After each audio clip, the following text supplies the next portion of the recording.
देखी थी और संधि में स्वर संधि देखी थी, उसके भेद देखे थे। ठीक है, और संधि को पहचानने की हमने कुछ आपके सामने ट्रिक भी देखी थी। ठीक है, तो आज इस वीडियो में शुरू करते हैं व्यंजन संधि।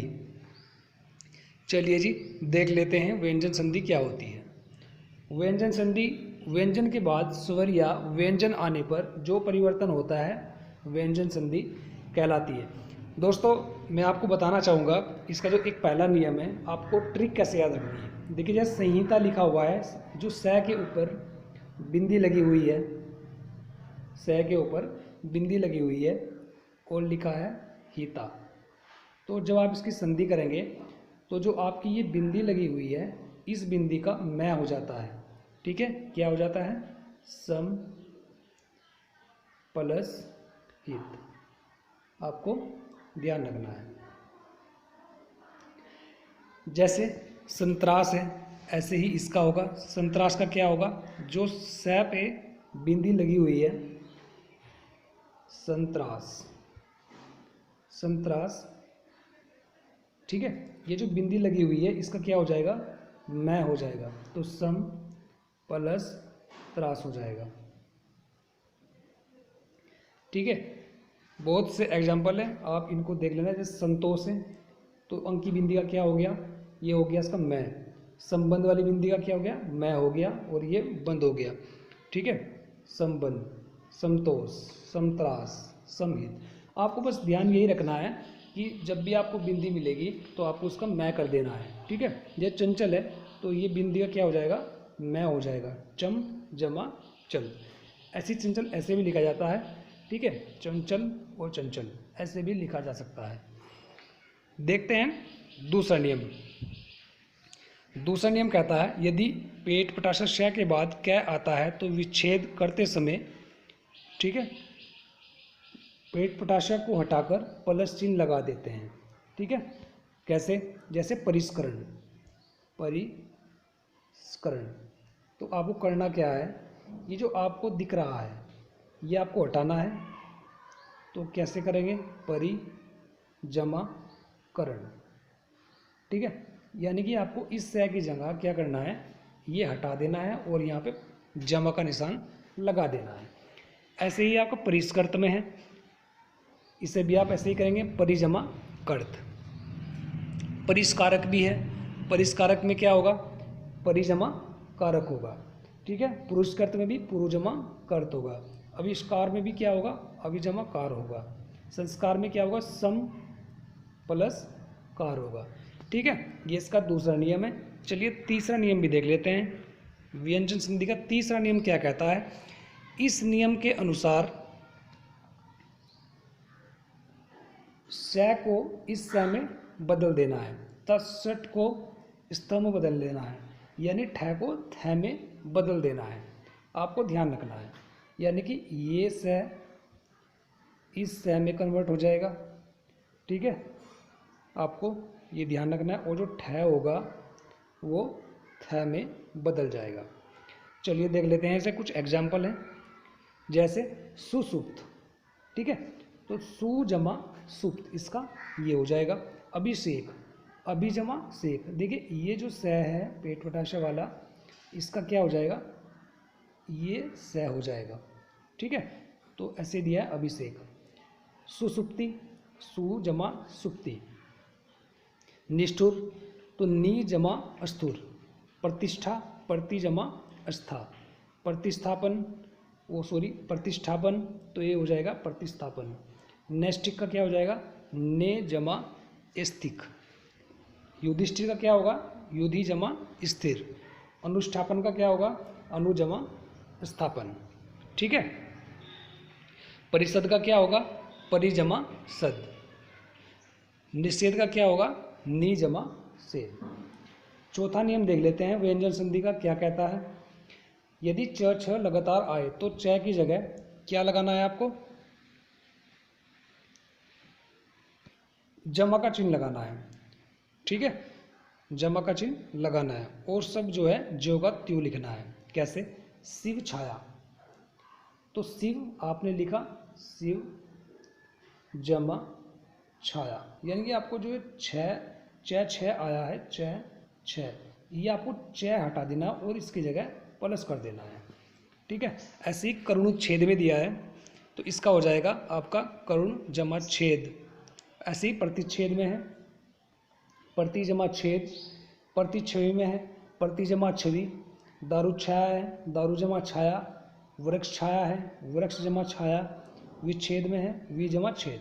ठीक है, तो आपको इनमें करना क्या है, ये जो छः दिया हुआ है आधा, ये हटाकर प्लस का चिन्ह लगाना है। ठीक है जी, चलिए 5वां नियम देख लेते हैं, व्यंजन संधि। 5वां नियम कहता है व्यंजन संधि में यदि च छ लगातार आए तो च को त में और छ को इस स में बदल देना है। जैसे तच्छु तो तत् जमा शिव। ठीक है, उच्छ्वास उत जमा श्वास, उच्च उच्छावसन उत जमा शवसन, सच्छासन सत जमा शासन, सच्छाशास्त्र। ठीक है, सत जमा शास्त्र, उत्संकल्प तो हो जाएगा उत्संकल्प, सच्छात्र तो सत जमा छात्र। ठीक है, चलिए जी, ऐसे ही 2 एग्जाम्पल और भी हैं, ये भी ऐसे ही होंगे। सच्छासन सत जमा शासन, विद्युच्छवित विद्युत जमा सवित। ठीक है, ये भी ऐसे ही आपको देखने हैं। नेक्स्ट आता है फिर विसर्ग संधि। क्या होता है, विसर्ग के बाद स्वर या व्यंजन आने पर विसर्ग में जो विकार होता है उसे विसर्ग संधि कहते हैं। ठीक है, इसका भी पहला नियम देख लेते हैं क्या कहता है। पहला नियम है ओ के बाद कोई सघोष व्यंजन, ठीक है, हो या य र ल व हो तो विसर्ग करते समय ओ का विसर्ग हो जाता है। ठीक है, क्या हो जाता है, विसर्ग हो जाता है। चलिए जी, इसका भी एग्जाम्पल देख लेते हैं। पहला दिया है मनोरथ।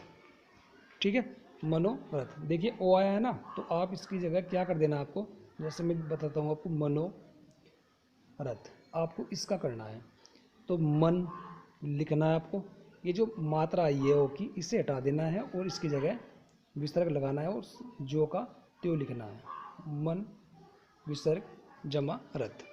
ठीक, ऐसे ही मनोविनोद है तो मनो ओ की मात्रा आई है, ओ की मात्रा आई है तो क्या होगा, इसको आपको हटाना है, मन विसर्ग जमा विनोद हो जाएगा।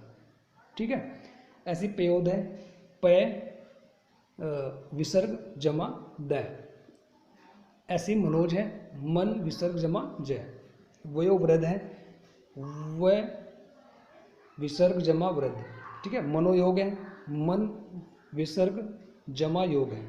ठीक है, राजोदर्शन रज विसर्ग जमा दर्शन इसका हो जाएगा। मनोरंजन मन विसर्ग जमा रंजन हो जाएगा। चलिए, जिसका दूसरा नियम भी है, इसका दूसरा नियम भी देख लेते हैं क्या कहता है। जहाँ कहीं भी श स आए तो स का विसर्ग हो जाता है। ठीक है, क्या हो जाता है, विसर्ग हो जाता है। जैसे दिया है निष्कपट।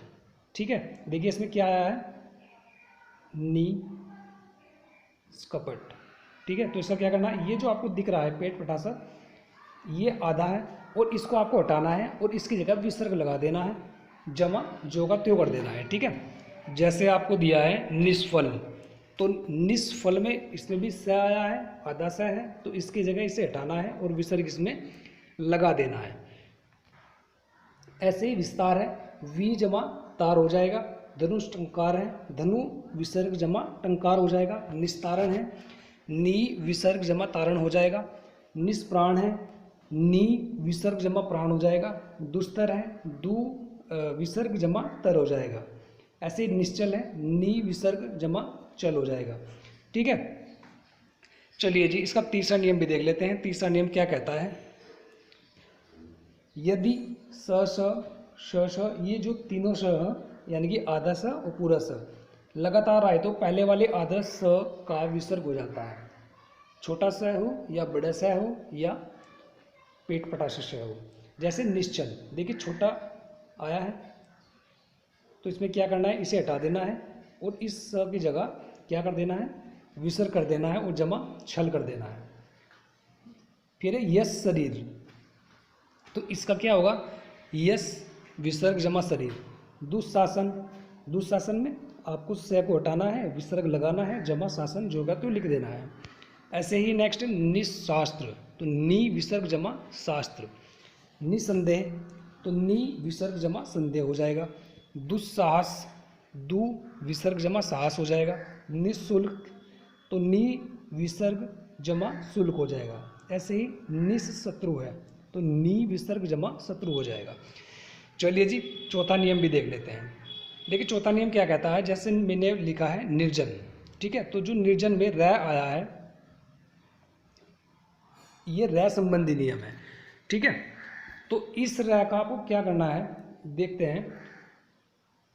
निर्जन शब्द में जो र होता है उसका विसर्ग करते हैं, या र के बाद अघोष व्यंजन आए तो र का विसर्ग हो जाता है। जैसे निर्जन, इसमें क्या आया है, निर्जन में जय के ऊपर र आया है, तो आपको इसे र को हटाना है और विसर्ग लगाना है और जो का त्यो लिख देना है। तो नी विसर्ग जमा जन।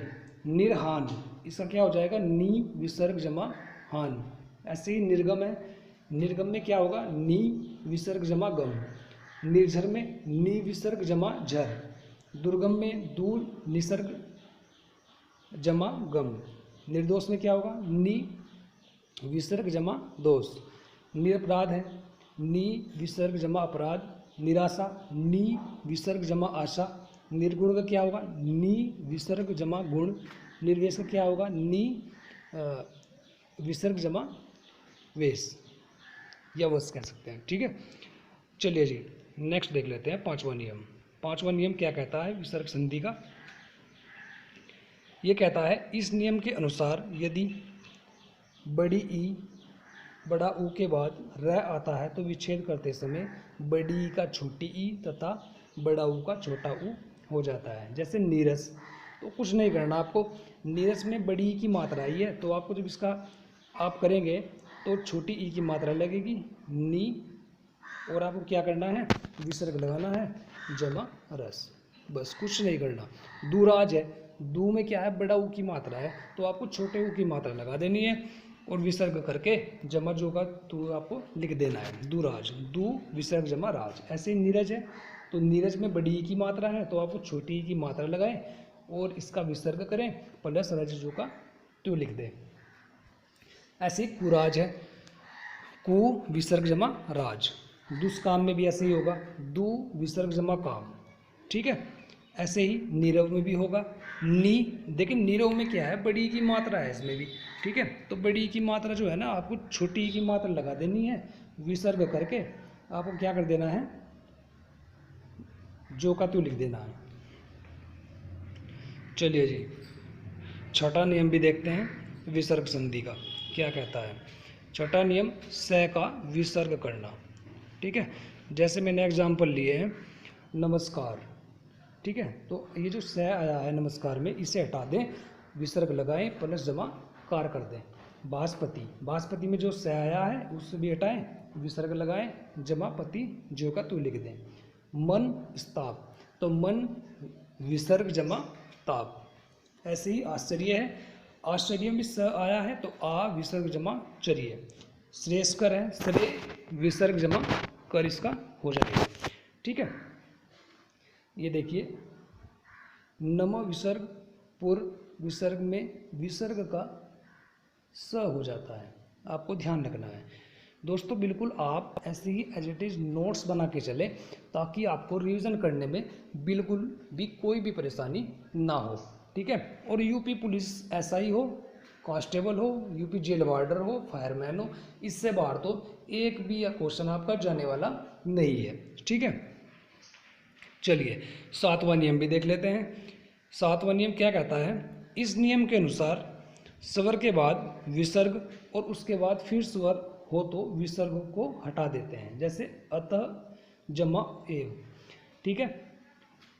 स्वर के बाद विसर्ग, देखिए त में क्या आया है, अ की आवाज आ रही है स्वर में, ठीक है, विसर्ग उसके बाद आया है तो आप इसको हटा दीजिए, अतएव जो का त्यो लिख दीजिए। स है विसर्ग इच्छा। तो आपको करना क्या है, यस विसर्ग जमा इच्छा का यस इच्छा हो जाएगा, तब विसर्ग प्लस उत्तम का तप उत्तम हो जाएगा।